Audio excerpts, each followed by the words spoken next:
From the Newsroom at news.com.au. G'day, I'm Andrew Bucklow and this is the latest from the Newsroom. It's Monday the 28th of June. Australia's COVID battle took a turn for the worse over the weekend. The Northern Territory, Western Australia and Queensland have joined New South Wales in implementing restrictions as health authorities try to contain surging cases. The lockdown in Greater Sydney has been extended until July 9.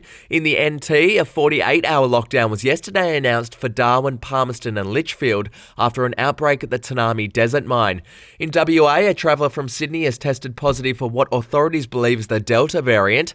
As a result, the state has reinstated new restrictions across the Perth and Peel areas. The Prime Minister has announced the National Security Committee of Cabinet will meet this morning to discuss the growing COVID crisis. To Victoria now, and Premier Dan Andrews is set to return to work today. He's been off since March when he slipped on some stairs and broke several ribs and fractured his vertebra. He and his wife spoke about the accident in a video released on social media. Kath must have heard me sort of groaning in pain. I couldn't yell out. She comes and finds me a few moments later. It felt like an eternity because I sort of couldn't breathe. I could only the most shallow breaths in and out. It was awful because you were going blue and we were looking at each other and I was thinking, you're going to die here in Sorrento. To the US now, and more than 150 people are still unaccounted for after an apartment building in Florida collapsed on Friday. 9 people are confirmed dead, but that number is expected to rise dramatically given how many are still missing. Still overseas and in the UK, the health secretary has resigned after footage showing him kissing a senior staffer was released. It was revealed Matt Hancock, who is married, broke COVID restrictions so he could carry out his affair. I understand the enormous sacrifices that everybody in this country has made, that you have made, and those of us who make these rules have got to stick by them, and that's why I've got to resign. After the footage was released, Mr. Hancock reportedly told his wife he was leaving her for the woman he's been having an affair with. To sport, and in rugby league, New South Wales has clinched this year's State of Origin series with a comprehensive 26-0 win last night at Suncorp Stadium.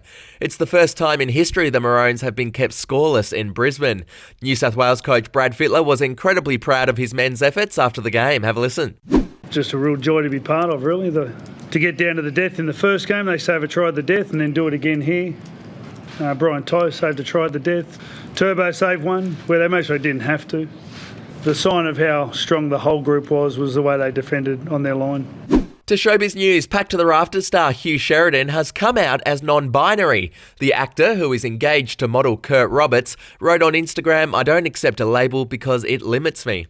And finally, Ricky Gervais has revealed that he has turned down big bucks to host weddings for millionaires and billionaires. The comedian explained why in an interview with Radio 5.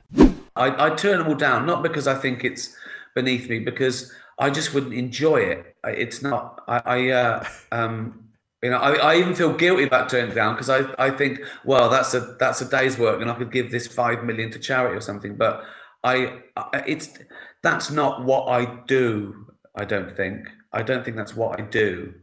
Good on you, Ricky. If you want news.com.au with fewer ads and member awards, get news.com.au premium today at news.com.au/premium membership. That's it from the Newsroom. We'll be back with another update in the afternoon. Your update from news.com.au.